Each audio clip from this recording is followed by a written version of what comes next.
a vida pelo Espírito. Portanto, agora já não há condenação para os que estão em Cristo Jesus, porque por meio de Cristo Jesus, a lei do Espírito de vida me libertou da lei do pecado e da morte.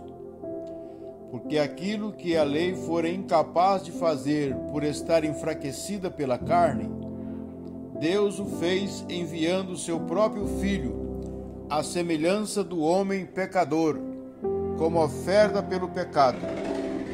E assim condenou o pecado na carne, a fim de que as justas exigências da lei fossem plenamente satisfeitas em nós, que não vivemos segundo a carne, mas segundo o Espírito. Quem vive segundo a carne tem a mente voltada para o que a carne deseja, mas quem vive de acordo com o Espírito tem a mente voltada para o que o Espírito deseja. A mentalidade da carne é morte, mas a mentalidade do Espírito é vida e paz.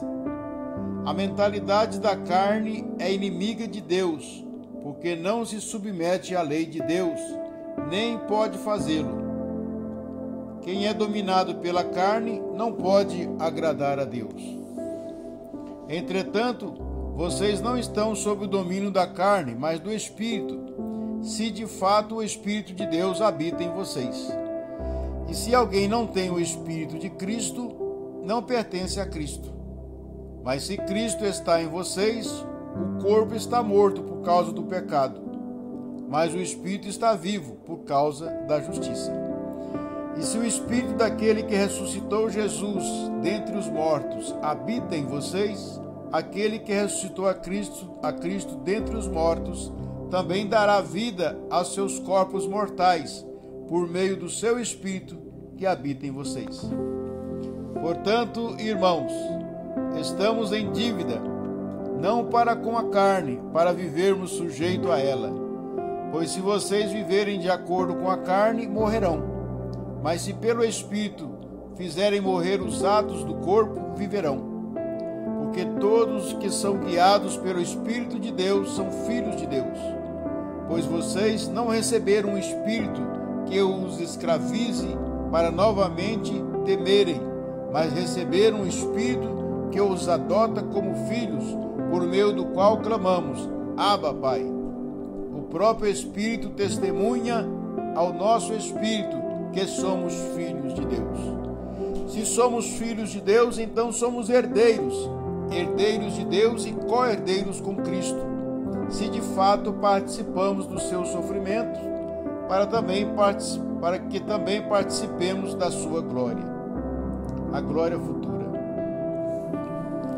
Considero que os nossos sofrimentos atuais não podem ser comparados com a glória que em nós será revelada. A natureza criada aguarda com grande expectativa que os filhos de Deus sejam revelados, pois ela foi submetida à inutilidade, não pela sua própria escolha, mas por causa da vontade daquele que a sujeitou, na esperança de que a própria natureza criada será libertada da escravidão da decadência em que se encontra, recebendo a gloriosa liberdade dos filhos de Deus. Sabemos que toda a natureza criada geme até agora, como que em dores de parto. E não só isso, mas nós mesmos, que temos os primeiros frutos do Espírito, gememos interiormente, esperando ansiosamente nossa adoção como filhos, a redenção do nosso corpo. Pois nessa esperança fomos salvos. Mas esperança que se vê não é esperança. Quem espera por aquilo que está vendo? Mas se esperamos o que ainda não vemos, aguardamo-lo pacientemente. Da mesma forma, o Espírito nos ajuda em nossa fraqueza, pois não sabemos como orar, mas o próprio Espírito intercede por nós com gemidos inexprimíveis. E aquele que sonda os corações conhece a intenção do Espírito, porque o Espírito intercede pelos santos de acordo com a vontade de Deus. mais que vencedores. Sabemos que Deus age em todas as coisas para o bem daqueles que o amam, dos que foram chamados de acordo com seu propósito. Pois aqueles que de antemão conheceu, também os predestinou para serem conforme à imagem de seu Filho, a fim de que ele seja o primogênito entre muitos irmãos. E aos que predestinou, também chamou. Aos que chamou, também justificou. Aos que justificou, também glorificou. Que diremos, pois, diante destas coisas? Se Deus é por nós, quem será contra nós? Aquele que não poupou o seu próprio Filho, mas o entregou por todos nós, como não nos dará juntamente com ele, e de graça, todas as coisas? Quem fará alguma acusação contra os escolhidos de Deus? É Deus quem os justifica. Quem os condenará? Foi Cristo quem morreu, e mais, que ressuscitou e está à direita de Deus, e também intercede por nós. Quem nos separará do amor de Cristo? Será tribulação, ou angústia, ou perseguição, ou fome, ou nudez, ou perigo, ou espada? Como está escrito: por amor de ti enfrentamos a morte todos os dias. Somos considerados como ovelhas destinadas ao matadouro.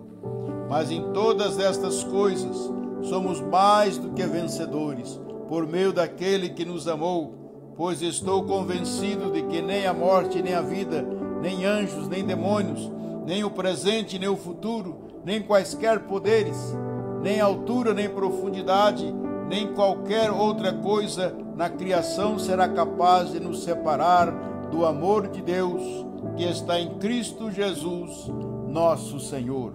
Aleluia! Glória a Deus!